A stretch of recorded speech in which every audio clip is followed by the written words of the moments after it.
అందరికీ నమస్కారం। ఈ రోజు మనము క్రిస్మస్ కేక్ విత్ రమ్ తయారీ విధానం చూద్దాం।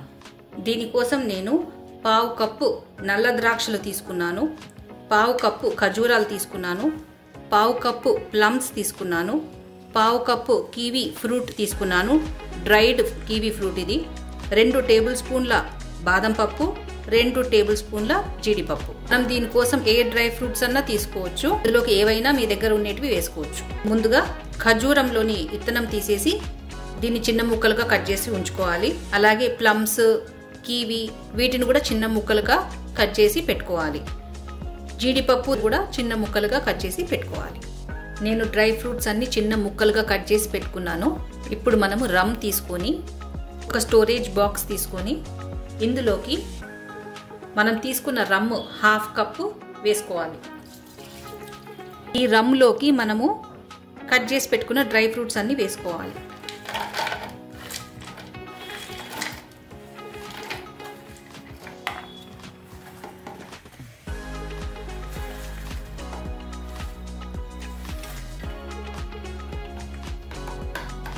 ఇప్పుడు మనము ఈ బాక్స్ కి మూత పెట్టేసి ఓవర్ నైట్ పెట్టాలి। డ్రై ఫ్రూట్స్ ఎంత బాగా నానితే అంత బాగా మన క్రిస్మస్ కేక్ వస్తుంది। ఒకవేళ నానబెట్టే టైం లేదు అంటే కనీసం 1 గంటన్నా ఇలా నానబెట్టి ఉంచుకోవాలి। ఇప్పుడు మనము క్యారమెల్ తయారు చేసుకుందాము। దీనికోసం స్టవ్ ఆన్ చేసి ఒక ప్యాన్ పెట్టుకొని హాఫ్ కప్పు చక్కెర వేసుకోవాలి। ఇప్పుడు మనము స్లో ఫ్లేమ్ మీద ఈ చక్కెరని కరిగించాలి। చక్కెర అంతా ఇలా మెల్ట్ అయిపోయి కొద్దిగా ఎర్రగా తయారైతుంది। దీంట్లో ఒక పొంగు వచ్చిన తర్వాత మనము స్టవ్ ఆఫ్ చేయాలి। ఈ క్యారమెల్ వల్లనే మనకు కేక్కి మంచి కలర్ వస్తుంది। బాగా బబుల్స్ వస్తున్నాయి కదా, స్టవ్ ఆఫ్ చేసుకోవాలి। స్టవ్ ఆఫ్ చేసుకున్న తర్వాత ఇందులోకి నిదానంగా హాఫ్ కప్పు నీళ్లు పోసుకోవాలి।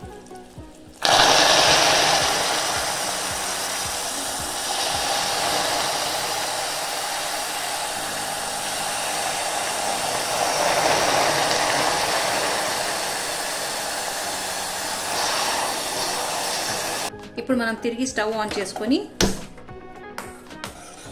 ఒక పొంగు వస్తే స్టవ్ ఆఫ్ చేసేద్దాం। నీళ్లు బాగా మసులుతున్నాయి కదా, ఇలా ఒకసారి మిక్స్ చేసేసుకొని ఇప్పుడు మనం స్టవ్ ఆఫ్ చేసేయాలి। దీన్ని ఎక్కువసేపు ఉడకబెట్టకూడదు, కొద్దిగా బబుల్స్ వస్తే చాలు। ఇప్పుడు మనం ఈ షుగర్ క్యారమెల్ని పూర్తిగా చల్లారనివ్వాలి। ఇప్పుడు మనము ఒక బౌల్ తీసుకొని దీని మీద ఒక జల్లెడను ఉంచి ఇందులోకి 1 కప్ మైదా, 1 teaspoon baking powder, half teaspoon baking soda, పావు టీ స్పూన్ దాల్చిని చెక్క పౌడర్। ఇప్పుడు మనం వీటన్నిటిని జల్లించుకోవాలి। ఒక్కసారి బాగా మిక్స్ చేసుకున్నాము। ఇప్పుడు దీన్ని పక్కన ఉంచుకుందాం। ఇప్పుడు వేరొక బౌల్ తీసుకొని ఇందులోకి 3 గుడ్లని వేసుకోవాలి, half teaspoon vanilla essence, plum essence కూడా వేసుకోవచ్చు। ఇప్పుడు మనము దీన్ని బాగా బీట్ చేసుకోవాలి। బాగా బీట్ చేసుకున్న తర్వాత ఇందులోకి హాఫ్ కప్ షుగర్ వేసుకోవాలి। ఇప్పుడు ఒకసారి ఇలా మిక్స్ చేసుకొని దీన్ని కూడా బీట్ చేసుకోవాలి। ఇప్పుడు ఇందులోకి 175 ml ఆయిల్ వేసుకోవాలి। కప్ మెజర్మెంట్లో చూస్తే కప్పుకు కొద్దిగా తక్కువ। మీరు ఆయిల్ బదులు బటర్ కూడా వేసుకోవచ్చు, ఇదే కొలత పరంగా। ఇప్పుడు తిరిగి బీట్ చేసుకుందాం। ఇప్పుడు మనము జల్లించిన మైదాను కొద్ది కొద్దిగా వేసుకుంటూ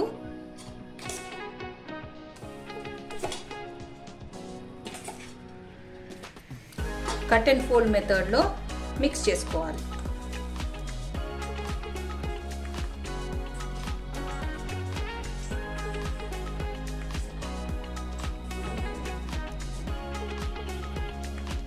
మైదాను బాగా మిక్స్ చేసుకున్న తర్వాత మనం తయారు చేసి చల్లార్చుకున్న షుగర్ క్యారమెల్ని ఇందులోకి వేసుకోవాలి.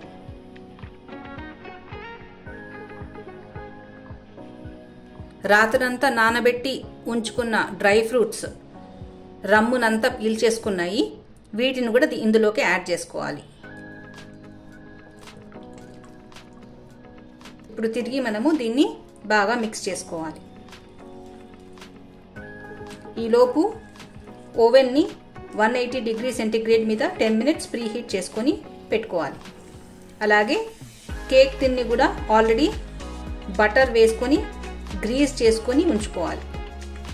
మనం వేసిన షుగర్ క్యారమెల్ వల్ల మంచి కలర్ వస్తుంది ఈ క్రిస్మస్ ప్లమ్ కేక్కి. నేను 7x7 స్క్వేర్ కేక్ టిన్ తీసుకొని బటర్ని గ్రీస్ చేసి బటర్ పేపర్ని కూడా పెట్టుకొని ఉంచుకున్నాను. ఇప్పుడు మనం ఇందులోకి ఈ బ్యాటర్ని వేసుకోవాలి. బ్యాటర్ అంతా టిన్లో వేసుకున్న తర్వాత దీని మీద ఇట్లా డ్రై ఫ్రూట్స్ గార్నిష్ చేసుకోవాలి. ఇది మనకు 1 kg కేక్ తయారవుతుంది ఈ మిశ్రమంతో. ఇప్పుడు మనము ప్రీ హీటెడ్ ఓవెన్లో పెట్టేసి 180 డిగ్రీ సెంటీగ్రేడ్ మీద బేక్ చేసుకుందాం. Christmas plum cake with rum bake అయి వచ్చింది. నాకు 40 మినిట్స్ పట్టింది బేక్ అయ్యడానికి. ఒకసారి చెక్ చేద్దాము. పర్ఫెక్ట్గా బేక్ అయింది. చల్లారాక దీన్ని డీమోల్డ్ చేసుకుందాం. కేక్ చల్లారింది. ఇప్పుడు మనము సైడ్స్ని ఇలా ఒక నైఫ్తో లూజ్ చేసేసి డీమోల్డ్ చేసుకుందాం.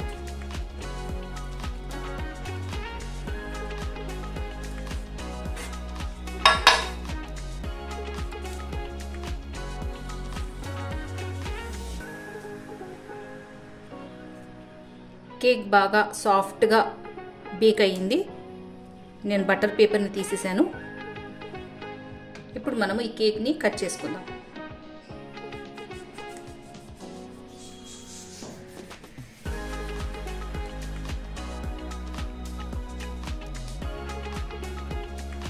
Christmas plum cake with rum super సాఫ్ట్గా ఉంది. మీరు ఇంట్లో తప్పక ట్రై చేసి చూడండి. వీడియో నచ్చినట్లయితే please like, share and subscribe. Thank you.